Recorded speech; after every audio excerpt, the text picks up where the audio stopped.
Are you? I hope आप सब बहुत अच्छे होंगे। चिल्ड्रन, आज हम पढ़ने वाले हैं class 7 geography lesson number 9 agriculture. Okay, तो बच्चों ये बहुत इंटरेस्टिंग चैप्टर है। चलिए हम इसको समझ लेते हैं इसमें क्या है। ओके, तो सबसे पहले बच्चों आप लोग अपना टेक्स्ट बुक खोल लो और एक पेंसिल लेकर बैठ जाओ। ओके, क्योंकि इसमें कुछ जो चीज़ें हैं आपको नोट भी करने होंगे। चलो देखते हैं क्या है ये। See figure 9.1 and discuss the following questions. देखो बच्चों, ये जो पिक्चर है आप जो देख रहे हो, ये इमेज, बताओ इसमें क्या है, इसके बारे में आपको डिस्कस करना है और कुछ क्वेश्चन करने हैं। ठीक है, अपने फ्रेंड से करो या टीचर से करो या किसी से भी कर सकते हो आप। तो क्या क्या क्वेश्चन है पहले हम देख लेते हैं। What all do you see in the picture. देखो बच्चों, पहली बात तो ये समझ लो कि ये एग्रीकल्चर इस चैप्टर का नाम ही है, मतलब फार्मिंग के बारे में आपको इसमें सीखना है। ओके, तो बच्चों सिर्फ क्रॉप्स को ग्रो करना मतलब एक जो फार्मर उसको ही नहीं बोलते सिर्फ जो क्रॉप्स को ग्रो करता है। फार्मिंग के अंदर और भी बहुत सारे काम आते हैं। आई बात समझ में? वो ही इस चैप्टर में आपको आज सीखना है। तो पहला क्वेश्चन यहाँ पर ये है कि what all do you see in the picture. आप ये क्या देख रहे हो पिक्चर में, आपको क्या दिखाई दे रहा है। Okay, why has the family cat goats and hens. ये जो फैमिली जो भी है जो आप देख रहे हो, इन लोगों ने ये गोट और हैंस क्यों पाली है, मतलब इन लोगों ने गोट और हैंस को क्यों यहाँ पे मतलब पाल के रखा है। Okay, which implements are seen in the picture. इस पिक्चर में आपको कौन से औजार दिख रहे हैं। ओके, सब ध्यान से देखो, आप समझो थोड़ा सा। How are these implements use. ये इम्प्लीमेंट्स, ये जो टूल्स हैं, ये जो औजार हैं, ये कैसे यूज़ होते हैं। In which major occupation type will the activity shown here be included. बच्चों देखो, ये जो औजार यहाँ पे दिख रहा है, इसको देखकर क्या लग रहा है कि ये यहाँ पे मतलब कौन सा व्यवसाय है। ये सब अब देखो, डॉक्टर का तो ऑक्यूपेशन ये होगा नहीं, डेफिनेटली ये फार्मर का ही होगा ना, क्योंकि देखो एक आप अपने टेक्स्ट बुक में देखो, शोल्डर पे एक ने क्या लिया है, फावड़ा लिया है और आपको बहुत सारी चीज़ें इसमें देखने को मिल रही है। तो ये तो किसका किसका घर हो सकता है, किसी फार्मर का ही हो सकता है ना। ओके, तो हाँ देखो भी क्या है आगे। What could be the main occupation of these people. ये तो हमने आपको बताया। इसके ऊपर वाली लाइन क्या थी, in which major occupation type will the activity shown here be included. किस स्पेशली मतलब किस ऑक्यूपेशन में ये सारी चीज़ें यूज़ की जाती हैं। आई बात समझ में? इन औजारों का उपयोग किसके लिए होता है, जो औजार दिख रहे हैं किसके लिए होता है। इसके नीचे वाली लाइन में था हमारा कि ये जो हमारा फार्मिंग का जो है ये फार्मिंग का जो काम है किसके अंदर आता है, किस में इंक्लूड करोगे आप उसको। Who could be the owner of the house. इस घर का ओनर कौन हो सकता है था, बताओ कौन हो सकता है इस घर का ओनर। एक फार्मर ही होगा ना। विच products shown in the above picture do you use daily. आप जो बच्चों देख रहे हो, देखो इधर आप ध्यान से देखो। ये देखो एक यहाँ पे देखो दूध निकाला जा रहा है। इधर देखो, ये देखो एक ये मुर्गी है, अंडा दिख रहा है आपको, दिख रहा है ना आपको। तो ये बताओ, ये सारी चीज़ें आप डेली यूज़ में आप क्या क्या चीज़ें यूज़ करते हो। ठीक है, तो वो सारी चीज़ें हमें इस चैप्टर में पढ़ना है। तो चलो अब हम शुरू कर देते हैं चैप्टर। बहुत हो गया इनके बारे में बताना। चलो, in the picture shown above we see a standing crops, a plowshare, etc. From this it becomes obvious that this is a farmer's house. देखो ये जो पिक्चर हम लोगों ने देखा, इसमें हम लोगों ने खड़ी फसल को देखा है, मतलब पूरा ऐसा बड़ा बड़ा फसल देखा हमने, और हमने प्लॉशेयर देखा। प्लॉशेयर मतलब बच्चों जानते हो जो हल होता है ना, जिससे देखो आपके इस इमेज में मैं आपको दिखाती हूँ। यहाँ पर आप देखिए, मैं जूम कर रही हूँ, जहाँ पे देखो एक दिख रहा है, एक के नीचे आपको एक कोई टूल्स दिख रहा है ना, एक शार्प टूल दिख रहा है ना, आप देखिए ध्यान से दिख रहा है। एक के नीचे आइए दिख रहा है आपको, ये बच्चों मिट्टी को खोदने का काम करता है। ठीक है, इसको हम हल बोलते हैं। ये हल का जो शार्पनेस है इसको हम क्या बोल रहे हैं, प्लॉशेयर। तो ये दिख रहा है आप लोग को ना, वही यहाँ पे बताया है कि आपको ये सब पिक्चर में दिख रहा है। और भी बहुत सारी चीज़ें दिख रही हैं। From this it becomes obvious that this is a farmers house. ये सब देख के तो आपको पता ही चल जाता है कि एक किसान का घर है। A farmer keeps hand sheep goats and cattle. एक किसान क्या क्या रखता है, क्या क्या पालता है बच्चों, देखो वो बकरी भी पालता है, कभी कोई कोई गाय पालता है, कोई कोई भैंस पालता है, मुर्गियाँ पालता है। आई बात समझ में। There also seen in the picture. वे लोग ये सब जो है ना पिक्चर में दिख रहे हैं। देखो आपको दिख रहा है ना, हैन दिख रही है, गोट दिख रही है, भैंस दिख रही है, डॉगी भी दिख रहा है, ऊपर सब कुछ दिख रहा है। ठीक है, तो सुनो ध्यान से आप। ही सेल्स नहीं, he gets milk eggs etcetera from them. जब वो पालता है तो किस मकसद से पालता है, उसको क्या मिलता है, दूध मिलता है, अंडे मिलता है। दूध तो भैंस देगी, गाय देगी, अंडे वो जो मुर्गी पाला है वो देगी, और भी जो चीज़ें वो पालता है किसी पर्पस से पालता है उसको, मतलब पेट बना के रखता है। Okay, he sells hens goats to earn money. वो मुर्गियों को बेचता है, बकरी को बेचता है पैसे कमाने के लिए। तो ये सब भी बच्चे एक प्रकार का क्या है पता है आपको, फार्मिंग ही है। He does all this for his subsistence, मतलब लाइवलीहुड। ओके, ये सारी चीज़ें वो अपनी जीविका चलाने के लिए करता है। ओके, सबसिस्टेंस मतलब क्या, लाइवलीहुड। ओके, जीविका जिसको बोलते हैं। All these occupations depend on nature factors. ये सारे ऑक्यूपेशन जो है, जो व्यवसाय है, जो उनकी रोटी रोजी है, ये नेचुरल फैक्टर पर डिपेंड करता है।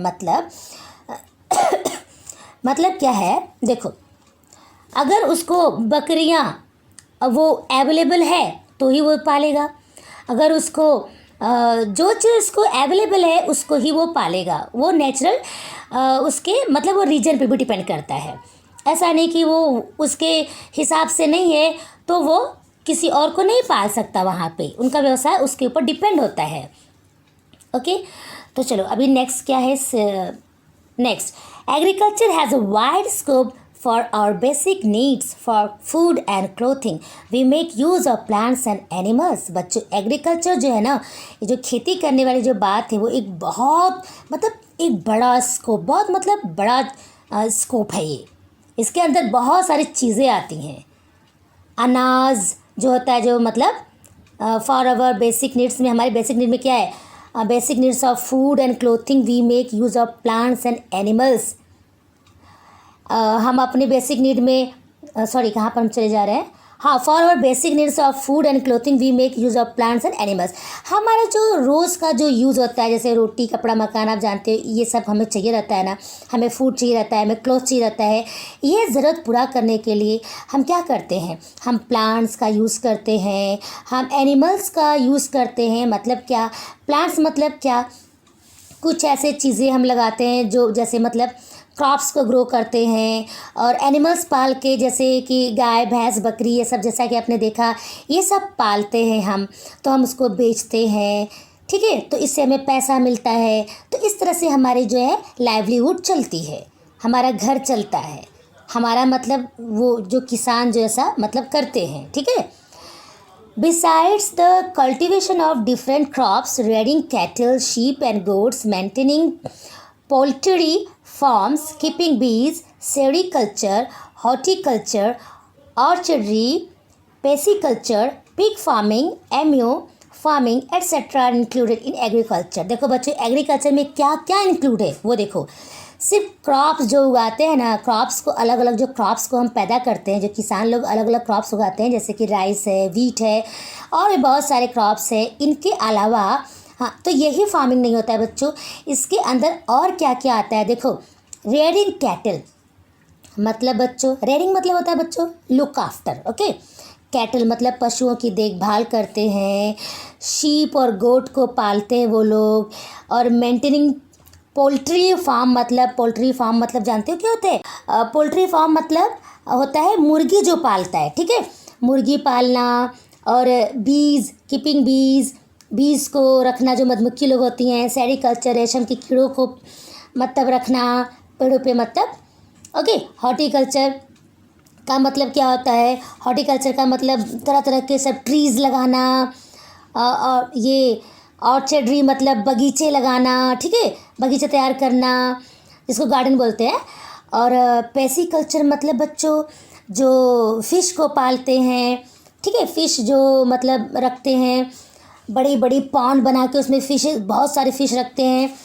पिग फार्मिंग है, देखो बहुत सारे पिग वो लोग रखते हैं, तो पिग लोग मतलब सेल करते हैं दूसरों को। और एम्यू देखो एक ऑस्ट्रेलियन बहुत बड़ी पक्षी होती है, ठीक है। ये सब बच्चों, इन सबको वो लोग ना रखते हैं, ऐसा एक दो नहीं रखते हैं, बहुत बड़े ग्रुप में रखते हैं। तो ये भी फार्मिंग के अंदर आता है, इससे इनको पैसा आता है।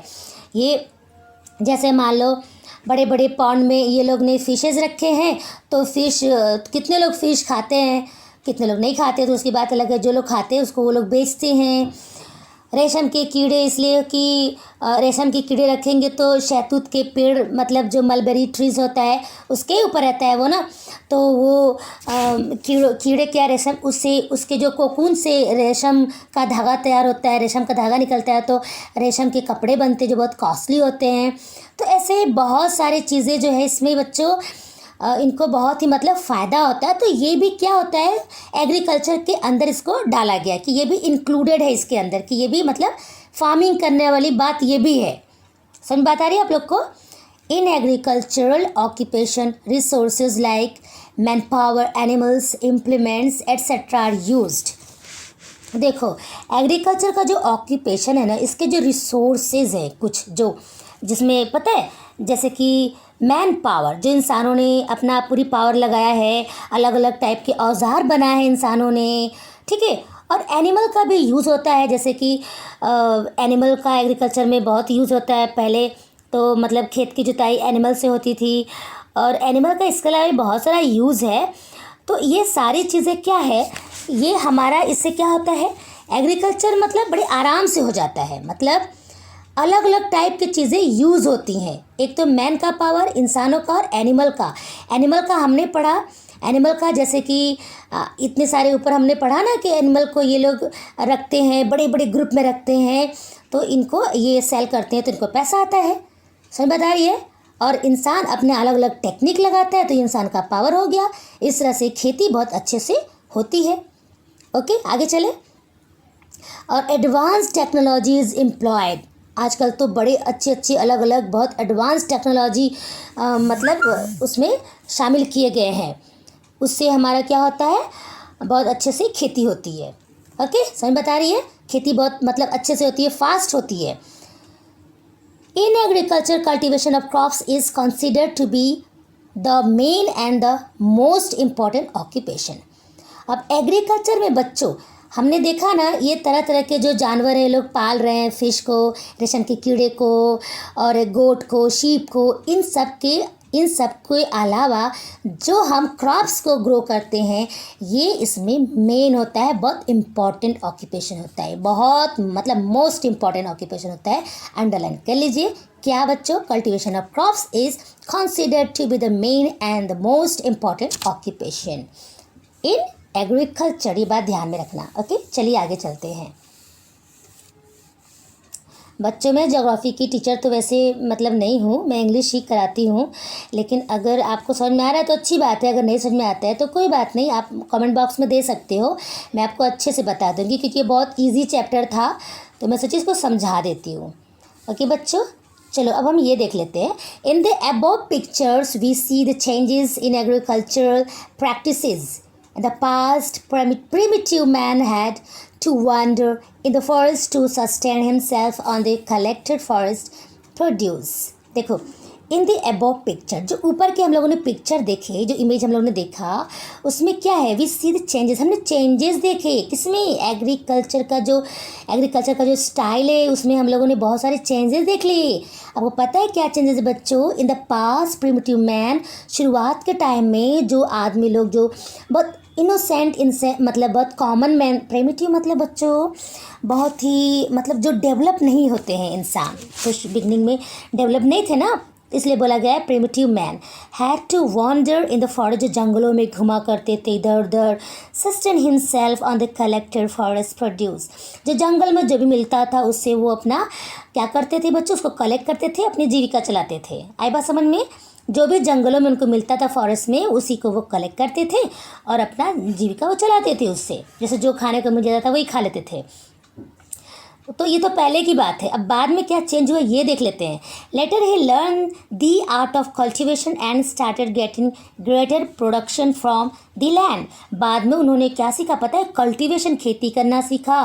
खेती करने का आर्ट उन्होंने जाना और क्या यूज़ किया? लैंड को वो यूज़ करने लगे, मतलब उससे पैदा करने लगे, प्रोडक्शन होने लगा लैंड से, ज़मीन से वो अच्छी अच्छी चीज़ें मतलब कल्टीवेट करने लगे थ्रू दिस। तो इससे क्या हुआ? He could provide for the whole year's need for food grains. इस तरह वो पूरे साल मतलब अनाज पैदा करके पूरे साल के लिए वो रख लेते थे और खाते थे पूरे साल। आई बात समझ में? इतना इन लोगों ने ये किया, ये बहुत बड़ा चेंज आया। ओके, पहले क्या था? फॉरेस्ट में जो मिलता था वही खा लेते थे। बाद में क्या हुआ? इनके में इतना बड़ा चेंज आया कि वो लैंड को यूज़ करते थे, क्रॉप्स को उगाने का आर्ट उनको हो गया। वो क्रॉप्स को इतना उगा के अनाज घर में रख लेते थे, पूरे साल खाते थे। Okay, he also started obtaining a number of products through floriculture, horticulture, rearing animals, pisciculture etcetera. देखो बच्चों, इसमें क्या है? वे स्टार्ट करने लगे क्या? अब obtaining a number of products through floriculture, horticulture। वो बहुत सारे चीज़ें क्या करने लगे? देखो मैंने आप लोग को भी बताया था फ्लोरिकल्चर मतलब बच्चों जैसे ना फूल उल की खेती होती है ना, ओके। और हॉर्टिकल्चर मतलब ये बहुत सारे ट्रीज़ लगाना, और रेयरिंग एनिमल्स मतलब एनिमल्स को पालना, मतलब लुक आफ्टर ऑफ मतलब एनिमल्स की देखभाल करना। पेसिकल्चर में हमने क्या देखा था? फिश को पालना। ये सारी चीज़ें भी इन लोगों ने करना शुरू कर दिया। सिर्फ क्रॉप्स नहीं, इसके साथ साथ अब ये भी नॉलेज हो गया। मतलब क्या? वो लोग ना बहुत सारे एनिमल्स को रखने लगे जिससे उनको दूध मिलता था। बहुत मतलब फ्लावर की खेती करने लगे और ये गार्डन लगाने लगे। फ़िश को उन्होंने पालना शुरू कर दिया। ये सब काम वो करने लगे। एब्डर्निंग नॉमेडिक लाइफ। देखो एब्डर्निंग क्या है? Nomadic life. नॉमेडिक मतलब बच्चों होता है जो मतलब इधर उधर घूमने वाली जो ज़िंदगी थी, जंगल में भटक भटक के वो जीवन अपना बिताते थे ना। तो इसको छोड़कर उन्होंने क्या और किया, क्या डिफरेंट किया? He undertook different occupations related to agriculture at the same place. अब ये भटक भटक के जो काम करते थे ना, अब वो एक जगह अपना निवास बना लिए, वहीं पे अपना मतलब रहते थे ग्रुप में, और अपना एक पर्टिकुलर उनका अपना एरिया रहता था, खेती करते थे और एक जगह मतलब रहने लगे। एक उनका घर हो गया था। ऐसा भटक भटक के नहीं रहते थे चारों तरफ जंगल में पूरा। Now let us get introduced to the different occupations. अब बच्चों हम लोग क्या करने वाले पता है? और भी अलग अलग डिफरेंट ऑक्यूपेशन, अलग अलग जो व्यवसाय हैं, जो उनकी लाइवलीहुड है, उनके बारे में भी अब हम जानेंगे। इंट्रोडक्शन भी होगा, ठीक है। Under the scope of agriculture, okay. Agriculture के अंदर ही ये बातें आने वाली है जो अब हम पढ़ने वाले हैं, उसका इंट्रोडक्शन, ठीक है, हो रहा है। उसके बारे में मतलब हम जानकारी लेंगे अभी। We use products of these occupations in our everyday life. We use these the products of these occupation. बच्चों ये जो ऑक्यूपेशन है, जैसे मुर्गी को पालना, ठीक, ओके, जिसको हम पोल्ट्री बोलते हैं। जैसे अब देखो पेसिकल्चर, जैसे लोग फ़िश पालते हैं। ये जो सारी चीज़ें हैं ना बच्चों जो हमने अभी पढ़ी, ये इनमें से बहुत सारी चीज़ें हम अपनी डेली लाइफ में यूज़ करते हैं। जैसे कुछ लोग सुबह सुबह अंडे खाते हैं, आई बात समझ में? कुछ लोग फिशेस खाते हैं। तो ये डेली यूज़ में हम यूज़ करते हैं ऐसे जो प्रोडक्ट हैं जो हम यूज़ करते हैं अपनी दिनचर्या में, ठीक है। तो these traditional occupations are allied activities in agriculture. ये सारी जो ट्रेडिशनल ऑक्यूपेशन है बच्चों, ये अलाइड मतलब बच्चों होता है कनेक्टेड विथ एग्रीकल्चर से कनेक्टेड है। मतलब इन शॉर्ट वही बात बार बार घुमा के आ रही है कि हमने जो अभी पढ़ा कि अलग अलग टाइप के एनिमल्स को जो हम वो पाल रहे हैं, जो ऑक्यूपेशन कर रहे हैं, रेशम के कीड़ों को भी पाला जा रहा है, ये सारे जो चीज़ें हैं बच्चों, इसको बोला गया ट्रेडिशनल ऑक्यूपेशन। ये सारे भी हमारे किस में आते हैं, किस में आते हैं ये हमारे एग्रीकल्चर में आते हैं। ओके, एनिमल हस्बेंड्री मतलब होता है बच्चों एनिमल को पालना, मतलब एनिमल को पेट बना के रखना। सिर्फ एक एनिमल नहीं, ग्रुप में एकदम ढेर सारे, ठीक है। Okay, rearing different animals and obtaining various products from them for subsistence is the core of animal husbandry. देखो मैं क्या बोल रही हूँ आप लोग को। अब देखो, रेयरिंग मतलब आपको बताया था लुक आफ्टर, ठीक है, मतलब डिफरेंट टाइप के पशुओं को मतलब देखभाल करना, ठीक है, किस लिए, एंड ऑब्टेनिंग प्राप्त करने के लिए, क्या क्या उनको मिलता था, क्यों रखते थे वो एनिमल्स को, obtaining various products from them, उनसे वो ना अलग अलग टाइप की चीज़ें उनको मिलती थी। For subsistence is the core of animal husbandry, वो जो है देखो अपनी जीविका चलाने के लिए, ठीक है, जो अलग अलग टाइप के एनिमल को वो पाल कर रखते थे, मतलब पेट बना के रखते थे, जिससे उनका मेन मकसद क्या था कि उनका मतलब लाइवलीहुड अच्छे से चले, उनका जीवन निर्वाह अच्छे से हो।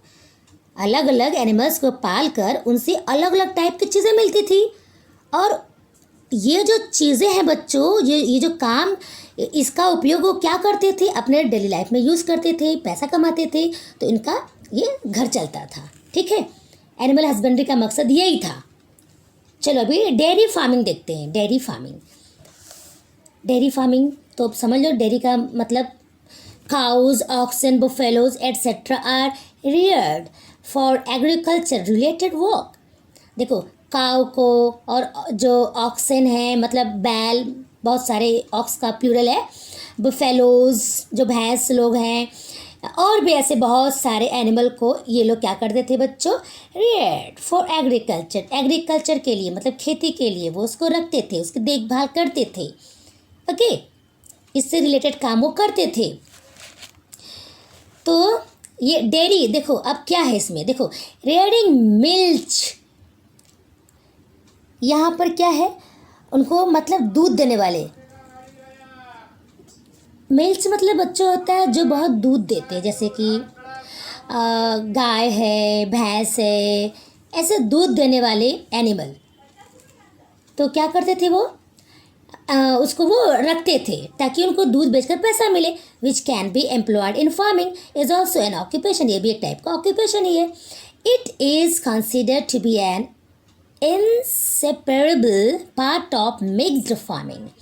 It is considered to be an inseparable part of mixed farming. It has become quite commercial in recent times. आज के ज़माने में एकदम कमर्शियल हो गया। कमर्शियल मतलब एकदम से आधुनिक रूप ले लिया है, ये मॉडर्न रूप ले लिया है, और एक बिजनेस जैसा बन गया अभी ये। It has quite commercial in recent times. In India, it has started changing recently. India में तो हाल ही में एकदम से चेंज ही हो गया है। Commercial dairy farming is mainly undertaken for meat and milk. Commercial dairy farming जो है बच्चों, जो व्यापारिक जो बिजनेस होता है ना, ये जो है ना बोला गया है, जो कमर्शियल डेयरी फार्मिंग है, इसमें खास तौर से क्या, मीट और मिल्क, इस मकसद से ये लोग इसको रखते थे, ताकि मतलब पशुओं को इसलिए रखते थे कि उनको एक तरफ दूध मिले, और जब दूध लायक न रहे तो बेच वो उनको दे, जो मतलब मांस का मतलब उत्पादन होता था उससे, ठीक है। ओके, तो समझ आ रही है आप लोग को। चलो आगे चलते हैं। शीप एंड गोट रेयरिंग, बकरियां और भेड़ पालन, ठीक है। शीप एंड गोट रेयरिंग, बकरियां और क्या, गोट मतलब बकरी होता है ना, शीप मतलब भेड़ होता है। This is also a traditional occupation that is generally carried out in hilly tracts and semi arid regions with dry climate. देखो ये भी एक हमारा ट्रेडिशनल ऑक्यूपेशन है। ओके, समझ में बात आ रही है आप लोग को। तो ये जो है ये कहाँ पे पता है, ये बकरियाँ और जो भेड़ होते हैं ना, शीप वगैरह, ये लोग कहाँ मिलते, कहाँ पे इनका मतलब ज़्यादा ये लोग मतलब पेट बना के रखते हैं, कैसे एरिया में, एकदम पहाड़ी इलाका जो होता है जहाँ पे बहुत सारे हिल्स होते, हिली रीजन जो होते हैं और एकदम ड्राई क्लाइमेट जहाँ का होता है वहाँ पे ये बड़े आराम से पाए जाते हैं और ये सुखी भी रहते हैं, मतलब बहुत अच्छे से जीते हैं शीप और goat. Sheep and goat survive on short grasses, shrubs and acacia. मतलब ये देखो बच्चों, ये जो है अकेशिया, अकेशिया मतलब होता है बच्चों बबूल, एक पेड़ होता है, कांटेदार एक पेड़ होता है। आई बात समझ में? तो ये जो है ना देखो, ये शीप और गोट जहाँ पे छोटे छोटे घास होते हैं और झाड़ होते हैं, मतलब छोटे छोटे होते हैं एकदम से, तो वहाँ पर ये सर्वाइव करते हैं। उनको वही सब खाते हैं, वो पेड़ नहीं खाते, छोटे छोटे घास और जो श्रब मतलब जो ऐसे झाड़ियाँ होती हैं वो सब वो खाते हैं। और जो कांटेदार जहाँ पे वृक्ष होते हैं ऐसी जगहों पे ये पाए जाते हैं, जैसा कि आपने देखा कि पहाड़ी इलाके में, हिली रीजन में। Acacia which grow in remote hilly rural areas away from urban settlement, जो कि ये जो चीज़ें तो ग्रो वहीं पर होती हैं ना, जो हिली रूरल एरिया में ही ये कांटेदार चीज़ें पैदा होती हैं वहीं पर, इसलिए ये सर्वाइव करते हैं शीप और गोट, तो वो ऐसे रीजन में अच्छे से पाए जाते हैं। In India it is mainly undertaken for meet. India में ये मीट के लिए, स्पेशली ये लोग मीट के लिए मतलब ज़्यादा रखते हैं। Sheep rearing is carried out to obtain wool. Sheep तो इस मकसद से रखते हैं बच्चों की उसे वूल मिलता है, ऊन। आइए अब हम देख लेते हैं क्या मछली के बारे में थोड़ा। ओके देखो, पोल्ट्री, पोल्ट्री क्या है बच्चों? मतलब अब हम यहाँ पे क्या देखेंगे, हम यहाँ पर ये देखने हैं कि मतलब मछली जो है फिश को मतलब, अरे सॉरी यार, मैं सॉरी पोल्ट्री मतलब होता है मुर्गी पालन। Okay, keeping hens and other fowl is a common practice in all parts of the world. Keeping hens and other fowl is a common practice in all parts. देखो दुनिया की हर जगह, मतलब हर प्रकार की कृषि में, हर प्रकार के एग्रीकल्चर में जो हैन होता है, हैन को जो पालते हैं, मतलब मुर्गी पालन जो होता है, ओके, ये कैसा होता है, ये मतलब बहुत अधिक मात्रा में किया जाता है, बहुत ज़्यादा। कहने का मतलब ये है बच्चों, हर जगह मुर्गी पालन तथा पक्षियों का पालन कम अधिक मात्रा में किया जाता है। Keeping hens and other fowl is common practice in all parts of the world. Keeping hens and other fowl, मुर्गियों को पालना और पक्षियों को, अलग अलग और भी जो पक्षी होते हैं, फॉल मतलब पक्षी, कॉमन पक्षी भी वर्ल्ड के और अदर पार्ट्स में ये पाले जाते हैं। It is a traditional occupation, ये ट्रेडिशनल ऑक्यूपेशन है। Today it is carried out as a household occupation and also on a commercial basis. ये एक घरेलू ऑक्यूपेशन है, मतलब हाउस होल्ड ऑक्यूपेशन भी है, और बिजनेस, बड़ा बड़ा बिजनेस जो होता है ना, कमर्शियल बेसिस पे भी ये मतलब ऑक्यूपेशन करते हैं सब लोग। Running a poultry on a commercial basis requires a lot of care.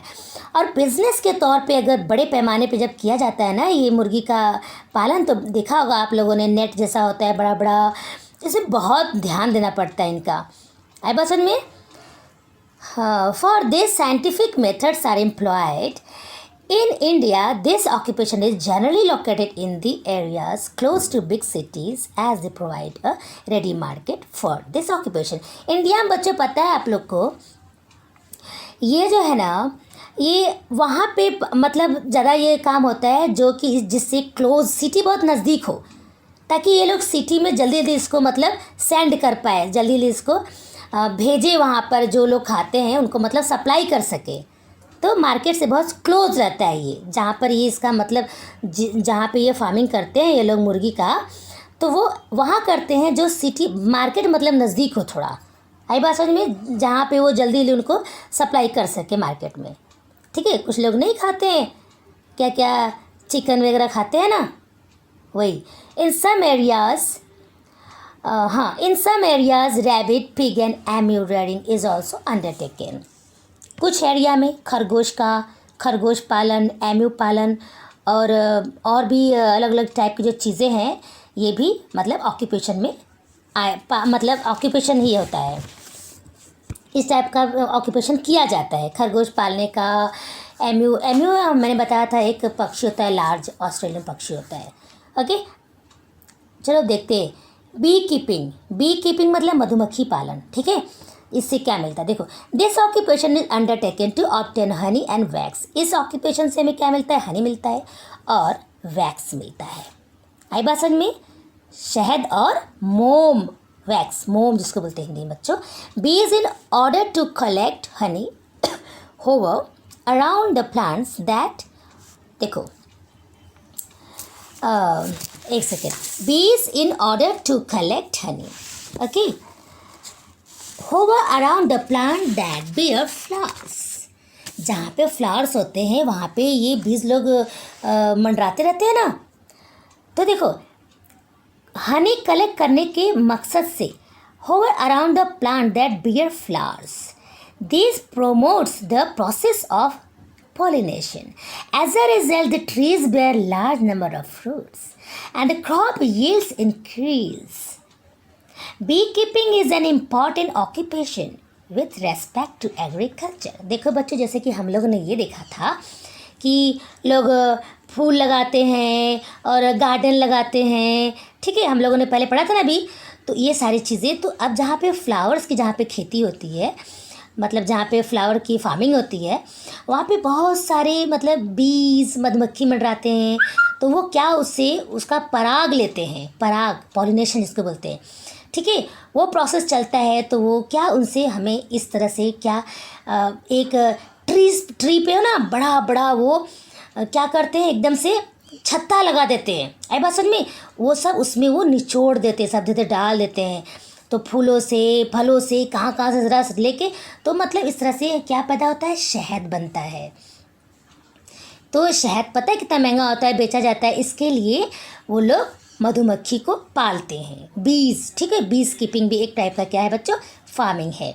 तो bee keeping is an important occupation with respect to agriculture, ठीक है। एग्रीकल्चर में ये भी आता है, एक इम्पॉर्टेंट ऑक्यूपेशन है। पेसिकल्चर बच्चों, फिश फार्मिंग। पेसिकल्चर का मतलब क्या है? Fish farming. मैंने बताया था आप लोग को। तो farm ponds are dug out for this purpose. देखो, इस पर्पस के लिए फिश जिसको पालना होता है, बड़ा बड़ा बिजनेस जब करना होता है ना, इसके लिए बड़े बड़े तालाब को बनवाते हैं। बड़ा बड़ा मतलब मिट्टी को खोदते हैं, फिर पानी भरते हैं, बड़ा बड़ा तालाब बनता है। तो water is stored in such ponds, उसमें वाटर स्टोर हो जाता है, पानी डाल देते हैं तो स्टोर रहता है। Fish seeds are released in the ponds, उसमें फिश सीड डाला जाता है। आपको पता है मछलियों का भी एक बीज आता है, उसमें पॉन्ड में वो डाल देते हैं। For this seeds of fresh water species are used, for this seeds of fresh water species are used. अब इसमें जो है ना, इसमें ये ग्रो करता है, ये सीड्स, जो फिश सीड डाला जाता है पानी में, तो उसमें वो बहुत सारे अलग अलग मछलियाँ भी पैदा होने लगती हैं। In order to achieve the best growth of fish, scientific methods are employed. और बहुत बेहतरीन टाइप की मछली पैदा होने के लिए इसमें कुछ साइंटिफिक मेथड लगाया जाता है, ताकि वो अच्छे से और ग्रो करे फिशेस। आई बात समझ में? Fishing in open seas has a number of risk factors. जो ओपन सी होता है, जहाँ पे समुंदर होता है, वहाँ पे तो फिशिंग का काम करना तो बहुत रिस्क का काम होता है। वहाँ पे हम एग्रीकल्चर अपना ऐसा नहीं कर सकते हैं। एग्रीकल्चर के मकसद से तो ये नहीं अच्छा है। क्यों नहीं अच्छा है, देख लेते हैं। Different types of fish and other aquatic organisms get caught in the fishing nets. जब नेट में फंसाया जाता है तो उसमें कुछ अलग अलग टाइप के भी मछली उसमें फंस जाते हैं, कुछ अलग अलग टाइप के प्राणी आ जाते हैं, उसमें अलग अलग चीज़ें भी नेट के साथ आ जाती है ना। तो बिना मतलब का वो टाइम पास होता है, वो मतलब सही नहीं रहता है। Separating them becomes a major task. अब उनको अलग अलग करना एक बड़ा मुश्किल काम हो जाता है बच्चों। ऑल ऑर्गेनिज्म, इसके लिए बोला जा रहा है ना कि स्पेशली अगर उस मकसद से कि अब मछली को मतलब मछली पालना है, तो अलग से एक पर्टिकुलर पॉन्ड बनाया जाता है, उसी में फिश सीड डालते हैं और कुछ अलग अलग दवाइयाँ भी डाली जाती हैं जिससे वो अच्छे से ग्रो करें। और पर्टिकुलर वही फिशेज जो उनको चाहिए रहती है वही उसमें ग्रो होती है, मतलब आती हैं, पैदा होती हैं। तो नेट में सब के सब वही सब मछलियाँ आएंगी ना। और सी में अगर हम ऐसा करेंगे तो मछलियों के साथ एक बड़ी मछली भी घुस जाएगी, या कुछ घास या कुछ ऐसी चीज़ें भी आ जाती हैं, फिर उनको अलग अलग करना हमारा टाइम पास हो जाता है, बहुत मतलब टाइम का वेस्ट होता है, waste of time you can say. Okay, all these factors led to the rearing of specific type all organisms do not fetch the same price. और जो सेम प्राइस नहीं मिलता, अलग अलग टाइप की जो चीज़ें फंस के आई रहती हैं, तो सबका अलग अलग प्राइस रहता है ना, तो वो सब ठीक नहीं रहता है। All these factors led to the rearing of specific type of fish species separately. Pisciculture developed out of these efforts. Worm, roha, rawas, कोलम्बी एट्सेट्रा, ये बच्चों ये सब टाइप्स है फिशेस की। आई बात समझ में?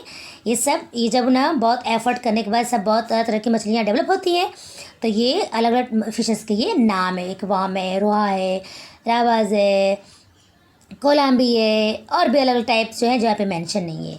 Are aid in fish farm, ये सब जो है ये मतलब पैदा करते हैं वो लोग, जो लोग ये करते हैं पेसिकल्चर, मतलब ये फ़िश फार्मिंग करते हैं। ओके, तो अभी हम कहाँ पर हैं? सेरिकल्चर। नो वेट, हम कहाँ पर आ गए बच्चों? Yes right, sericulture. सेरिकल्चर ये पता है ना, ये रेशम के कीड़ों को पालने वाली बात आएगी। Silk thread is obtain from the cocoon of the silk moth. देखो, रेशम के मोथ मतलब insect, okay, silk insect, okay, silk के इंसेक्ट का जो कोकून होता है उसमें से सिल्क का थ्रेड निकलता है, और ये थ्रेड बड़ा ही strong, fine and strong and from this one can weave soft silk cloth. ये बड़ा ही स्ट्रांग होता है, बहुत स्मूथ भी होता है, सॉफ्ट, और बहुत कॉस्टली हो जाता है ये। है बस में इसको जब बुना जाता है, जब कपड़ा बनता है ना, तो ये कपड़ा बहुत ही स्मूथ और सॉफ्ट, और सिल्क का कपड़ा महंगा होता है। Getting silk thread from cocoon and manufacturing silk cloth are independent occupations. देखो बच्चों, ये सिल्क थ्रेड पैदा करना जो है ना, कोकून से, सिल्क के कीड़े का जो कोकून होता है उससे पैदा जो होता है ये सिल्क का थ्रेड, ये एकदम इंडिपेंडेंट ऑक्यूपेशन, ये एकदम सेल्फ डिपेंडेंट, मतलब ये किसी पर डिपेंड नहीं है। आई बात समझ में? They are not included in agriculture. बच्चों ये एग्रीकल्चर में इंक्लूड नहीं है, ये दिमाग में रख लेना, अंडरलाइन कर लीजिए। Different organisation supply silk moth eggs to the farmers. Different organisation, आजकल ना बहुत बड़े बड़े ऑर्गेनाइजेशन है, बड़े बड़े मतलब संस्था हैं, लोग सप्लाई करते हैं, पता है क्या? सिल्क के कीड़ों के अंडों को, ठीक है, फार्मर लोग को सप्लाई करते हैं। सिल्क के अंडे के जो कीड़े होते हैं ना, जो सिल्क का कीड़ा होता है उसके जो अंडे हैं, उनको वो जो लोग ये खेती करते हैं फार्मर, उनको वो सप्लाई करते हैं कि वो ज़्यादा से ज़्यादा रेशम तैयार कर सके। Leaves of mulberry trees are the main food for this silk worms.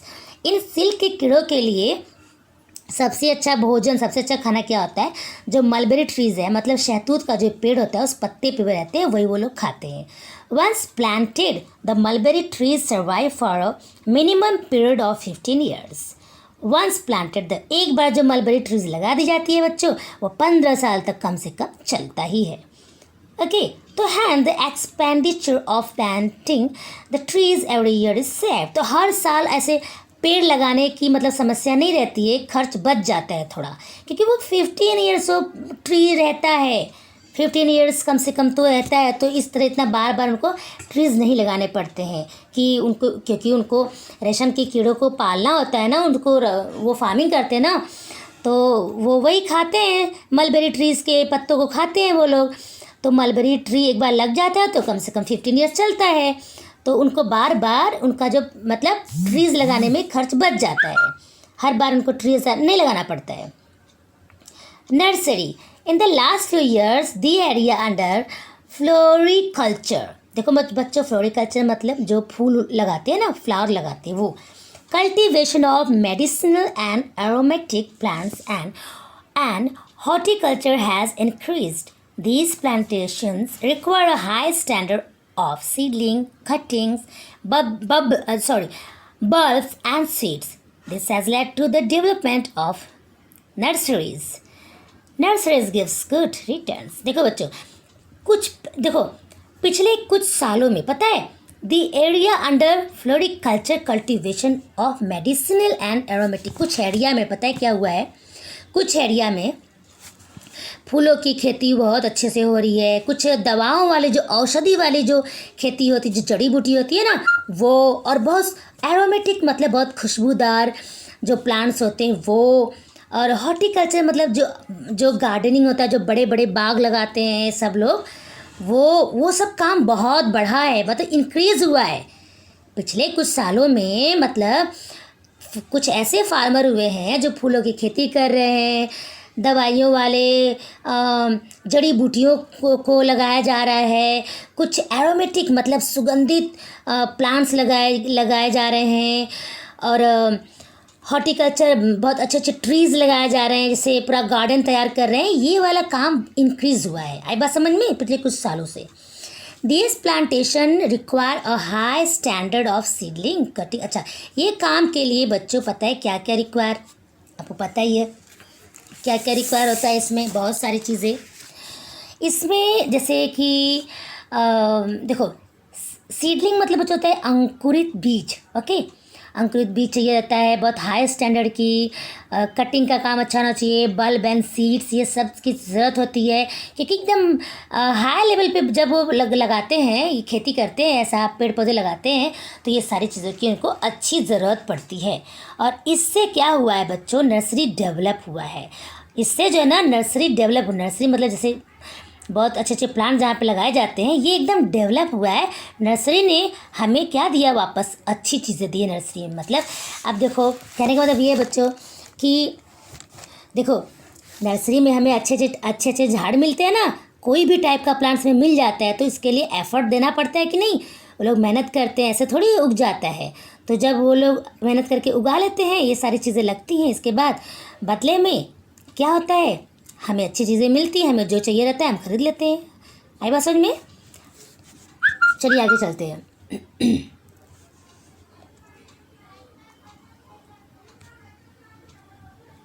देखो बच्चों, टाइप्स ऑफ फार्मिंग।